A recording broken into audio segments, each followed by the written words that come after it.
வாயாடி, நாங்க பழனிக்கு போறோமே. போயிட்டு வா போயிட்டு வா. பழனி படிக்கட்டுல உருண்டுகிட்டே மேல ஏறி போயிட்டு வாடி. அப்பவாவது படிப்பு வருதான்னு பாப்போம். ஏய், நான் இப்பவே சூப்பரா படிப்பேன் தெரியுமா? எங்க வகுப்புலயே நான் தான் 5வது ரேங்க். அப்படியாமா? உங்க வகுப்புல மொத்தம் எத்தனை பிள்ளைங்கம்மா? 5 பிள்ளைங்க. 5 பிள்ளைங்க படிக்கிற வகுப்புல 5வது ரேங்க் வாங்கினத ஆஸ்கார் வாங்கின மாதிரி சொல்றியேடி. இதெல்லாம் பார்த்தா கல்வி தேவதை கண்ணீர் வடிக்காதாடி? ஏண்டி, நான் நல்லா படிக்கிறத பார்த்து பராமப்படுற? நீ படிக்கிறியான்றதே சந்தேகமா இருக்கு. இதுல நல்லா படிக்கிறேன்னு நீயே சொல்லிக்கிறேடி.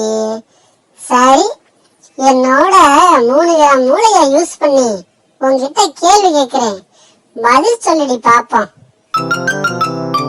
கேளுடி வாயாடி, எங்க சிலபஸ் ஸ்கூல்ல கேளு. சில கொஸ்டின நான் சாய்ஸ்லயும் விட்டுருவேன். 5 கொஸ்டின்ல நான் 3 எழுதுனா பாஸ். சரியா? சரி, தமிழகத்தில் கல்வி சாலைகளை திறந்தவர் யார்? எங்க வாட்ச்மேன். அடியே, தமிழ்நாடு எல்லாம் உங்க வாட்ச்மேன் போய் திறந்து வைக்கிறாரா? எங்க ஸ்கூல்ல எங்க வாட்ச்மேன் தான் திறந்து வைக்கிறாரு. அதான் எனக்கு தெரியும். சரி, மதிய உணவு வழங்கியவர் யார்? எங்க ஆயாமா. இவ்வளவு அறிவா எப்படிமா இருக்க? ரொம்ப புகழாதடி, எனக்கு புகழ்ச்சி பிடிக்காது. அதுக்கு பதிலு வேணா என் ஹோம்ஒர்க் எழுதி தெரியாடி. பொதி சுமக்கிற மாடு பொதிக்கு மேல ஏறி படுத்துச்சான். இருடி, உனக்கு புவியில இருந்து கேள்வி கேட்கிறேன்.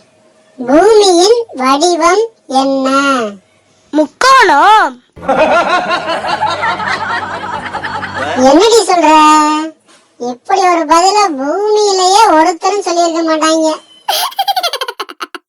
அடாமாடி, எங்க தாத்தா எங்க 4 ஏக்கர் பூமியோட வரைபடம் காமிச்சாரு. அது முக்கோணமா தாண்டி இருந்துச்சு. புவியியல் புட்டுக்குச்சு. சரி விடு. இப்ப தமிழ் இலக்கணம். முற்றுப்புள்ளி எங்கு வரும்? முற்றுப்புள்ளி முதலில் வரும். அவ்வளவுதான், முடிஞ்சிருச்சு. பழனிக்கு போய் மொட்டைய போட்டு மொட்டைக்கு மேல சந்தன கொட்டைய வாங்கி தடவிக்கிட்டு வாடி. அடியே வாயாடி, நீயும் வரையாடி. நம்ம ஜாலியா பாத யாத்திரை போயிட்டு வருவோம்.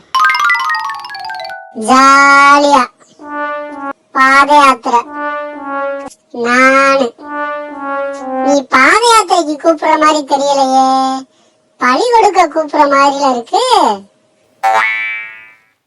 பழி கொடுக்கறது பழனிக்கு இல்லடி, அடுத்த மாசம் பாண்டி கோயிலுக்கு. ஆத்தாடி ஆத்தி, யமதர்மன் கூடிய விரைவில் கூடி வர்றான் போலயே. அதுக்குள்ள புள்ள குட்டியெல்லாம் கூப்பிட்டுக்கிட்டு எஸ்கேப் ஆயிட வேண்டியதுதான். எஸ்கேப் ஆனா சோத்துக்கு சிங்கி தாண்டி அடிக்கணும். அடி போடி, உன் பொங்கச்சோறு வேணாம், நீ என்ன பொங்க வைக்கவும் வேணாம்.